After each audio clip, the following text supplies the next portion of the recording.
Well, good morning once again. Uh, in the previous class, we were all discussing regarding the evaluation of the disinfectants, and in that one, uh, we have seen, or we have discussed regarding the evaluation of the disinfectant by using various methods, either a bactericidal activity or it's a bacteriostatic activity. So under this bactericidal activity, it is assessed by using an endpoint or extinction time method, and in which we have studied the radial Walker coefficient test. So which compares the efficiency of any disinfectant with that of the phenol. So wherein in the radial Walker coefficient test, we use a 24-hour broth culture of the Staphylococcus, Salmonella typhi organism, and which will be it will be in contact with the reaction mixture with the different concentrations of the sample, or the sample, the disinfectant which need to be evaluated, and one particular concentration of the phenol. And then after every 2.5, 5 and 7.5 and 10 minutes, so this reaction mixture, it will be re-inoculated into a broth, so in the radial Walker broth, and they are allowed to grow. The organisms are allowed to grow for 2 to 3 days, and then the effect of this disinfectant will be compared. So by using the formula, the dilution of the disinfectant, which is killing in 7.5 minutes, but not in 5 minutes, divided by dilution of phenol killing in 7.5 minutes, but not in 5 minutes. The same, that is the similar effect of the phenol and which concentration of the the sample is showing. So based on that one, the phenol radial Walker coefficient will be calculated. And we've seen that some of the radial Walker coefficients of some of the standard disinfectants. So phenol has got the radial Walker coefficient of 1, and Lysol 3 to 4, Roxinol 5 to 5.5, and white fluid 10 to 11, and the black fluid the 14 to 15. So, and if the radial Walker coefficient is more than 1, it is more efficient than the phenol. If it is less than 1, it is less efficient than the phenol. And if it is 1, then we call it as a similar effectiveness as that of the phenol. And in that one, I told you regarding this white fluid and black fluid, which are having very high radial Walker coefficient. That means which are highly efficient disinfecting agents. So I just wanted to tell you regarding this white fluid phenol and black fluid phenol, just because in what I have seen that in one of the examination, even though it was not clearly mentioned in the syllabus regarding this white fluid and black fluid, but one question was asked. But somehow people can overlook it as a out of syllabus question, but it is important thing to being a pharmacist. It's very important to know regarding this different types of the phenols. So that is especially these white fluid phenol and black fluid phenol. So because they are the disinfecting, the household disinfecting agents which will be present in the market. So let me give you the brief information regarding this white fluid phenol and the black fluid phenol. So first of all, white fluid phenol, it's a they are produced usually by making a colloidal solution of a low boiling point tar acid fraction, and it is so called as the neutral oil. So it's a mixture of it's a complex mixture of various components. So it's a complex eutectic mixture of naphthalene, dimethyl naphthalenes, acinaphthines, and other aromatic hydrocarbons. So it is obtained by this the tar acid fraction.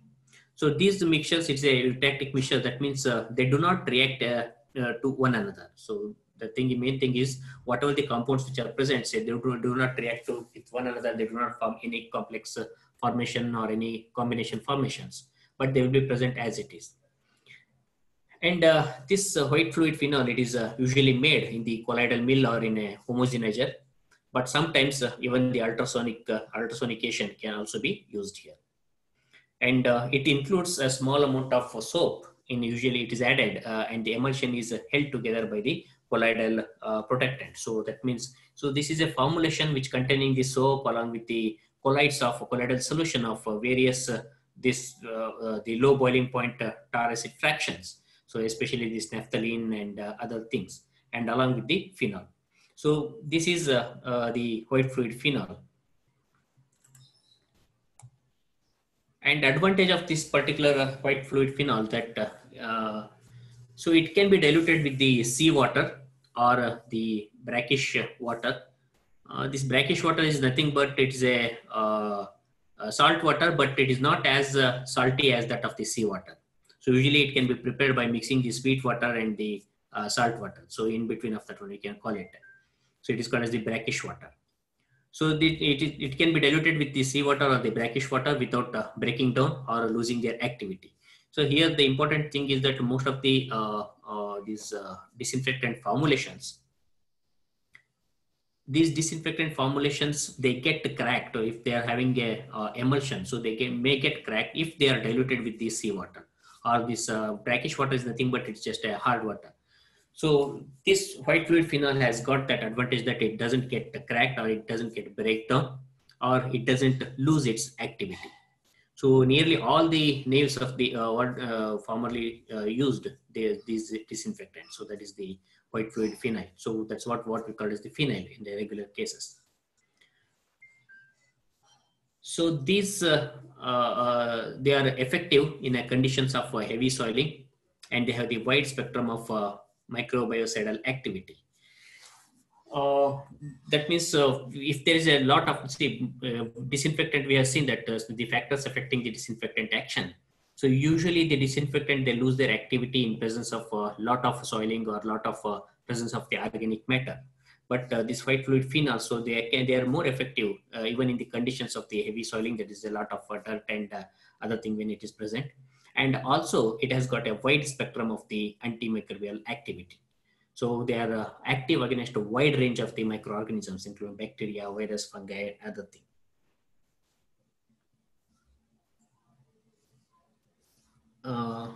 Somebody is unable to log in.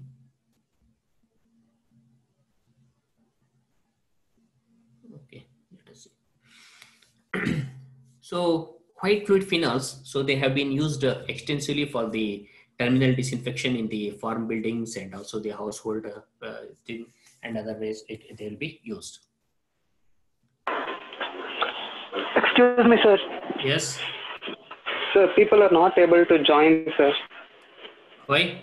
So many are not able to join. Sir, you have changed the meeting settings, so only if we sign in we can join. But most of the people forgot their email ID and password, so they can't join, sir. How come? I'm not understanding. So when 30 people have joined, then what's the problem with the others? Okay, so this white fluid phenols, they have been used extensively for terminal disinfection in the farm buildings. So they are at the same time they have certain disadvantages. So this white fluid phenol, it is actually toxic. They're just like any other disinfectants, so they are also toxic in nature. And it has got a very tarry odor. That's the odor is somewhat tarry, and but it can be overlooked or it can be overcome by addition of some flavoring or some perfumes. So if the emulsion breaks down, so it can leave the tarry deposit. So if the formulation is not prepared properly, and if there is a breakage of the emulsion, so while using it will give us some tarry deposits on the surface. So that is the disadvantage of this white fluid phenol. And composition of this white fluid phenol, so it's generally we call it as a phenyl here. So it contains the cressylic acid, so which is equivalent to the 27% of the phenol, and the cresol, so which is equivalent to 99% phenol. So this cressylic acid is present in a concentration of 68% weight volume by volume, and the cresol in 7% volume by volume. So apart from that, it contains the WW rosin, so which is an also used as a perfume, and soybean oil and caustic soda. They have been used for the formation of the soap, and water and castor oil, they are also being used. So this is the formulation which is being used and for the white fluid composition, so phenyl. So next one is the black fluid phenol. So this black fluid phenol, it is based on a tar fraction of higher boiling point than that used for the white fluids. So there in the white fluid phenols, so we are using the low boiling point fractions, but whereas in case of the black fluid phenols, we are using the tar fraction of the high boiling point, which are used which are used in the white fluids. So this tar fraction, it is a complex mixture of higher homologues of the phenol, naphthals, indenols, and anthracols, etc. And it is quite insoluble in water, and it must be therefore be solubilized in a neutral oil. So here the formulation has to be prepared in a proper way, because the solubility of these high boiling point tar fractions, it is very weak in the water. And this mixture is then, it is solubilized with the soap solution or an ethoxylated castor oil sulfonates, or glycerol or the glycols may be added here. So definitely, since its solubility is very less in the water, so this usually it is solubilized, the mixture is solubilized in the soap solution, and the formulation will be prepared. Advantage of this black fluid phenols is that these products, this black fluid phenols, so they are effective against a wide range of both gram-positive as well as gram-negative bacteria. And their level of fungicidal activity is quite high compared to the white fluid phenols.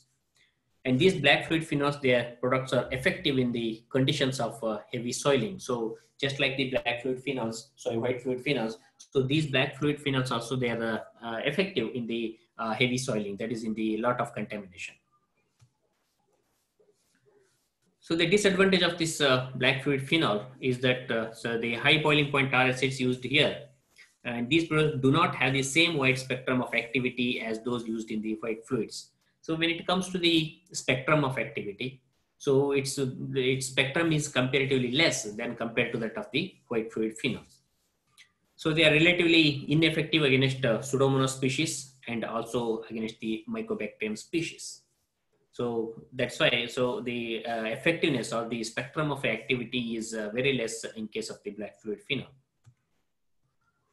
And usually the formulations have also been developed using this triethanolamine dodecyl benzene sulfonate as an emulsifier. So here definitely we need a very good emulsifying agent, and the emulsifying agent which is used here, most commonly used here, is triethanolamine dodecyl benzene sulfonate.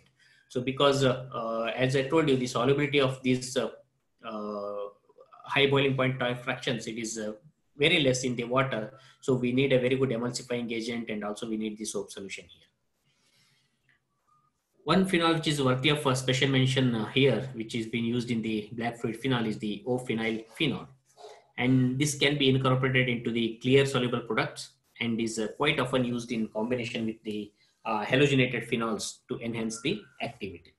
So here, so definitely in the black phenol, so this O-phenyl phenol is also used. And the thing is, this black fluid phenols, it is less toxic and it is less corrosive than the most of the other phenols. So formulating with phenols requires the great care, and as the activity of the formulation, it depends on both oil and water partition and micelle concentration. So I have already told you this, we have discussed it during the, yes? Sir, you could have changed the link now. We have faced so much problems, sir. We said in text also. I'm telling you, see, in between the class, it is very difficult because you're having after this 11:30. Sir, from starting only we were trying to do, we texted also in group. Metaxylina, and water is used as the base. So these are the different ingredients. So the soap ingredients, rosin, castor oil, caustic soda, and normal water. And the solvent, and as a preservative, we use the creosote. And for germicidal value, that is the main disinfectant which will be used here is the PCMX, that is the parachlorometaxylina, and water is used as the base. So this is regarding the white fluid and the black fluid phenols.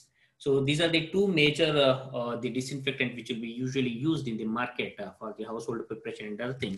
So that's the reason, and they are having very high radial Walker coefficient. So that is white fluid phenols, they are having the radial Walker coefficient of 10 to 11, and whereas the black fluid phenols, they are having the radial Walker coefficient of 14 to 15. So now with this, the next test which will be done, which is another phenol coefficient test, is the Chick-Martin test. So similar to the Radial-Walker test, which will compare the disinfectant with that of the phenol, and it will give a phenol coefficient. So similarly, there is another test is available, which we call it as the Chick-Martin test. So this test also, it determines the phenol coefficient of the test disinfectant. And unlike in the Radial-Walker method, where the test is carried out in water, the disinfectant are made to act in the presence of the yeast suspension. That is, or we use the 3% dried human feces to stimulate the presence of the organic matter. You have seen that in case of the Radial-Walker coefficient. So after once you prepare your 24-hour culture of the Salmonella typhi, and it is added into the different concentration of the disinfectant and as well as the one concentration of the phenol. But there we use a water as a diluent. But in case of the Chick-Martin test, so we use the yeast suspension or 3% dried human feces as a diluent. So because of the presence of this yeast suspension or the dried human feces, what happens that it will simulate the presence of the organic matter. So now we'll understand, because we have already seen that most of the disinfectant, they get deactivated in presence of the organic matter. So that's why here we use the organic matter as a part of the diluent, and this will simulate the presence of that organic matter, and because of which, so we can see whether the disinfectant, it will get deactivated in presence of these particular organic matters. And also the time for subculture, it is fixed at 30 minutes, and the organism used to test the efficacy is Salmonella typhi as well as the Staphylococcus aureus. So the another difference is in case of Radial-Walker test, we use the time the subculture time is at the different timings, that is 2.5, 5, 7.5, and 10 minutes. But most probably the 7.5 is fixed over there. But here the subculture time is fixed only once it is subcultured, that is at the 30 minutes. And also we use the two different organisms along with the Salmonella typhi, even Staphylococcus aureus is also used. So apart from that one, the whole procedure, it remains same as that of the Radial-Walker test. The phenol coefficient is usually lower than that given by the Radial-Walker method. Can you just tell me why the phenol coefficient test is, the phenol coefficient is less than the Radial-Walker method? Can someone tell me?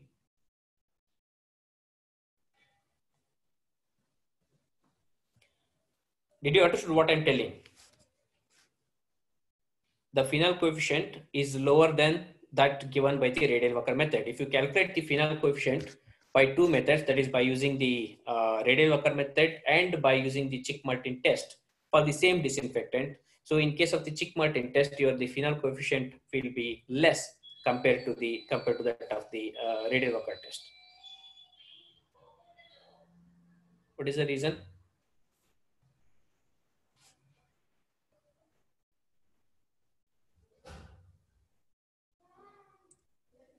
Can somebody answer?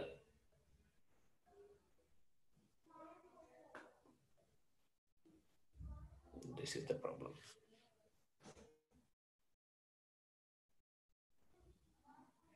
This is mainly because we are doing the subculturing at 30 minutes instead of 7.5 minutes or at the different variable timings. So we are doing the subculturing at 30 minutes, and the organism here used these two organisms. The one is Salmonella typhi and Staphylococcus aureus, and also we are using the organic matter. So definitely the phenol coefficient will be comparatively less, which is given by the Radial-Walker method. So this is the actual difference between the Radial-Walker and the Chick-Martin test. So in case of the Radial-Walker test, the volume of the media which we use in the Radial-Walker test, it is 5 ml, whereas in case of the Chick-Martin, it is 10 ml. And diluent for the test disinfectant here in the Radial-Walker, we use the normal water, that is the distilled water. And whereas in the Chick-Martin test, we use the water with the yeast suspension or with the feces, that is the dried human feces. And reaction temperature, the other difference is reaction temperature. So that is, it is reaction temperature. That means at the time of a disinfectant, when it reacts with the organism, the temperature will be 17.5 degrees centigrade plus or minus 0.5 degrees centigrade. And whereas in case of the Chick-Martin test, this will be done at the room temperature, that is at 30 degrees centigrade. So which is the most favorable temperature for most of the pathogenic organisms. And organisms used in case of radial worker, it is Salmonella typhi, and whereas in case of the Chick-Martin, it is Salmonella typhi as well as the Staphylococcus aureus. Two different organisms will be used here. And here the sampling time is 4 times, that is 2.5, 5, 7.5, and 10 minutes. And in case of Chick-Martin test, the sampling time is only once, that will be at, it will be done at 30 minutes. And the calculation of the coefficient. So here for the calculation purpose, we take the dilution test, which kills in 7.5 minutes, and it will be divided by the same which is done for the phenol. But whereas in case of the Chick-Martin test, so the calculation is quite different. Here there is a 2 concentration will be taken. That is a mean concentration of the phenol, which is showing no growth after 30 minutes, and divided by the same for the test. So how it is done? And this particular slide, remember, because in most of the time in the 5 marks question, you may be getting this question. They write the difference between the radial Walker and Chick-Martin test. So remember that this particular thing, it is important. So how to calculate the coefficient, the phenol coefficient in case of Chick-Martin test? So the Chick-Martin coefficient is calculated by dividing the mean of the highest concentration of the phenol permitting the growth in both cultures and the lowest concentration showing the absence of growth in both the cultures, and the corresponding mean concentration of the disinfectant. So that means we are doing here, doing this for by using the 2 different organisms. One is Salmonella typhi, another one is Staphylococcus aureus. So for both we have to perform, and we have to take the mean of the concentration which gives the inhibition. So for example, here it is given, so we are done for the phenol and for the disinfectant. So phenol has been tested for the 4 different concentrations. It has done 2, 1.8, 1.62, and 1.46, the concentration percentage. And the tubes, this is the sample disinfectant which will use this at the concentration of 0.46, 0.41, 0.37, and 0.33 percentage, that concentration. And we have to see that in which there is a growth. So for example, the negative, it stands for no growth, and positive stands for the growth. So now which concentration we have to take the mean? So we have to take the mean of 2 different concentrations, that is it is 1.62, the mean of 1.62 and 1, which is showing no growth, and highest concentration which is showing the growth here. So that is the average of 1.82 and 1.62. So that comes about to 1.71. And similarly here, to the average of 0.41 and 0.37. So that average, it comes to 0.39. So this, while calculating the phenol coefficient, so the Chick-Martin coefficient, so that will be given by 0.171 of that is by using the Chick-Martin test. So we can call it as a Chick-Martin coefficient. So this is how the Chick-Martin coefficient will be calculated.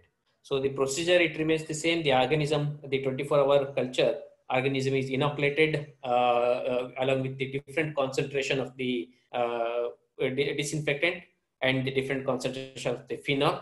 And then after the 30 minutes, so it is subcultured into the Chick-Martin broth, and then it is allowed to grow for 2 to 3 days at 37 degrees centigrade. So here the reaction mixture temperature will be, reaction temperature will be 30 degrees centigrade, and at the later stage, the incubation temperature will be around 37 degrees centigrade. So apart from that one, so this is the major difference between the radial Walker and the Chick-Martin test. So is there any doubt here? Any question?